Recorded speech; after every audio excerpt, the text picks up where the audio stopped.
Welcome, everyone. Good morning, good evening, good afternoon, wherever you are. This is day 17, I think, of the tip of the day. Welcome. So today I wanted to actually bring up, remember I said I think it was tip 16 or 15, I said that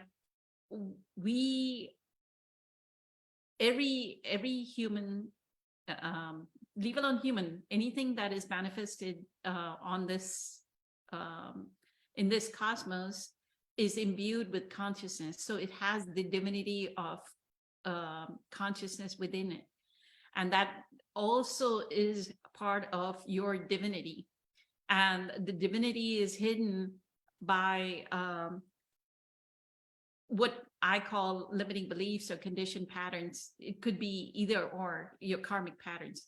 So one of the ways to actually know that you are, you may go, where is it that I am divine? Where am I somebody that is connected to the divine and connected to source, and I am co-creating my personal reality, right? My personality is co-creating my personal reality. So what the pointer I wanted to give is there's a talk that Eckhart has dedicated, which is called, the title of the talk itself on his website is called Vigilance. So be extremely vigilant. And this is something that I think yesterday on the Facebook Live Q&A, Michelle actually touched on it as well. So I would strongly recommend that everyone watch Facebook Live Q&A or come to the Facebook Live Q&A, attend the group meditation. That kind of like becomes your accountability partner, because there's something somebody is going to say, or something somebody's going to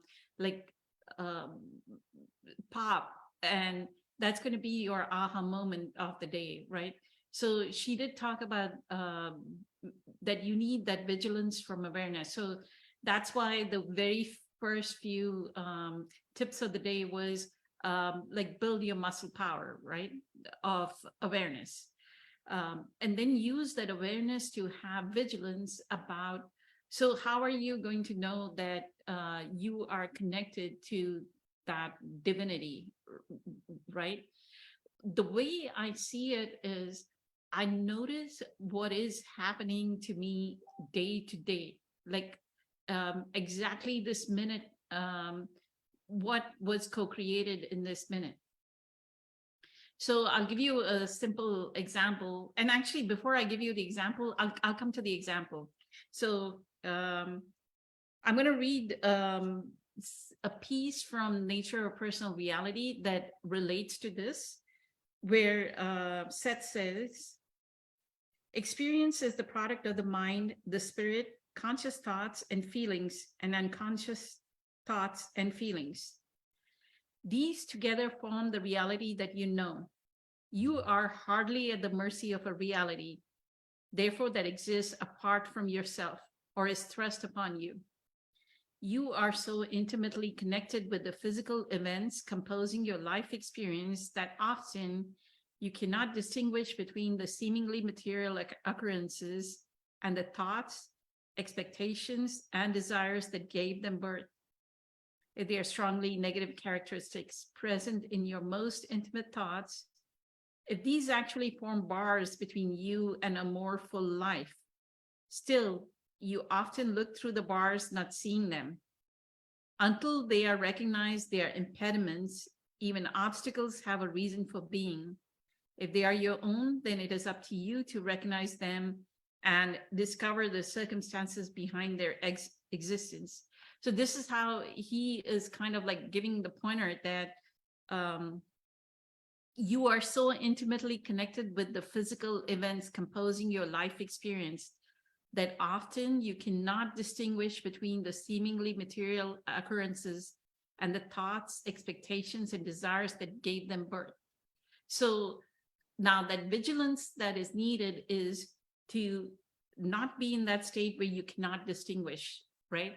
You want to be in the state that you distinguish what is happening in your present moment and how did you co-create what is happening in your present moment, whether it is good or bad. Now, the reason, the inspiration for today's talk actually was, I woke up today at 3 a.m. in the morning to use the restroom, and then I couldn't go back to bed. And so my go-to thing, if I cannot go back to bed, is go do meditation, right? So I do this meditation called Body Electric, by Dr. Joe Dispenza's Body Electric Meditation. And the moment I finished that meditation, I smiled to myself, because a few days back, normally I do Body Electric in the evening, like after work, after all my stuff is done. I tend to have, but the whole reason being, it's an hour and a half meditation, and I don't have an hour and a half in the morning unless I wake up at 3 in the morning, right? So I don't have an hour and a half in the morning. So I was thinking a few days back that why don't I ever do Body Electric? Why don't I ever wake up early in the morning and actually do Body Electric first thing in the morning and see how it feels? So that's why I smiled, because I knew that that thought, which I had a few days back, I don't remember exactly which day, but I had that thought a few days back. And I know that thought co-created this moment. There was no, oh, poor me, that why did I wake up at 3 a.m. in the morning? I exactly knew what co-created this moment. This similar example, and these are simple synchronicities that you can notice that happen to you. And then you kind of get into this rhythm of, oh, I am co-creating my present moment, right? And then you know how the divine is flowing through you. And it doesn't have to be, oh, I got $1 million, that I'm co-creating $1 million and the $1 million are being showered upon me. It's not something of that sort.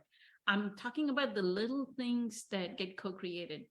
Like, I don't remember, like 3 or 4 days back, I normally eat potatoes, plain potatoes, with, I just add some paprika and cayenne pepper to them.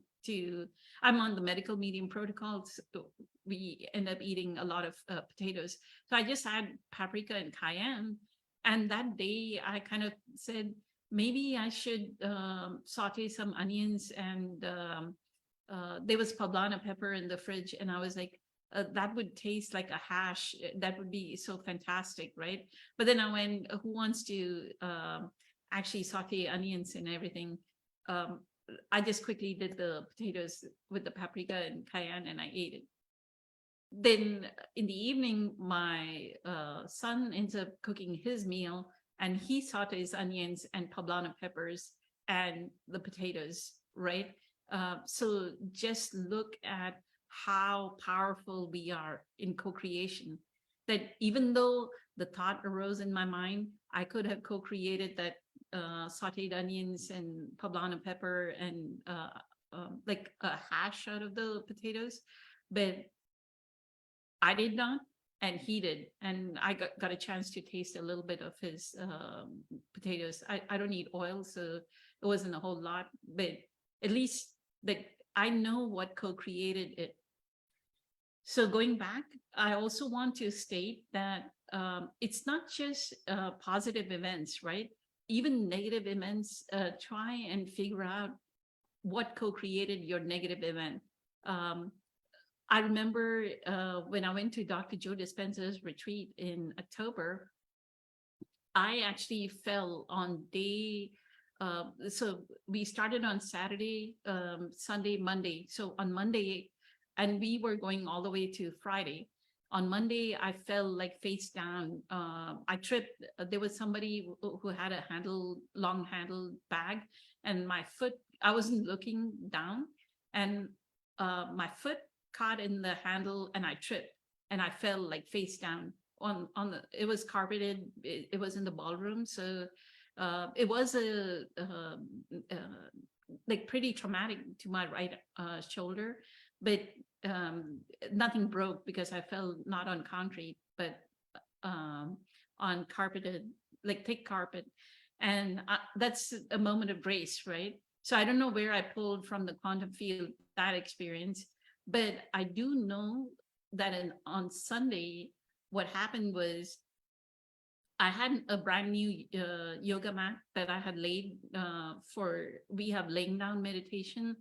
And somebody actually walked over my yoga mat, brand new yoga mat, and did not even look that there's a mat, and like with shoes on, and they just walked over it. And I was thinking, the thought arose that, hey, they did not even look at, there's a yoga mat on the floor, right? They didn't even pay attention to that.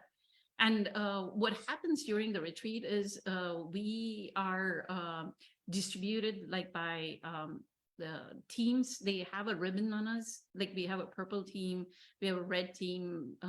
You're part of a team, and you sit with your team, right? You sit in a group with your team.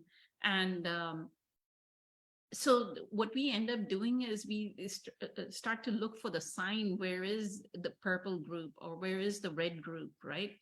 We are not looking down on the floor. And so I immediately, when I fell and I went, how did I fall?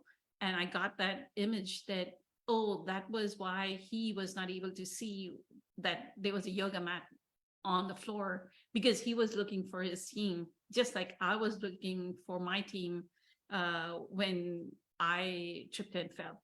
So it is incredibly amazing. I wish, and this is my wish for all of you, is if all of you can kind of get into this sync of how is every thought and the emotional field that I create, right? The thought sends the signal out, and the emotional field will pull the experience. So as Dr. Joe Dispenza says, so how every thought that I think and every emotion that I experience is actually co-creating my reality, then you take your power back. The moment you know of that, you take your power back, because you know how to change it. You know that this co-created my personal reality, and all I need to do is change my emotion or change my thought, and everything will be fine, right? So that is what a spiritual practice is about. That is what Eckhart Tolle calls self-observation. Dr. Joe Dispenza calls metacognition. And Seth talks about that you cannot even distinguish between how your material reality is being co-created, right? So with that tip, have a fantastic day, everyone. It's getting pretty cold over here, so stay warm. Much love, many blessings. Bye.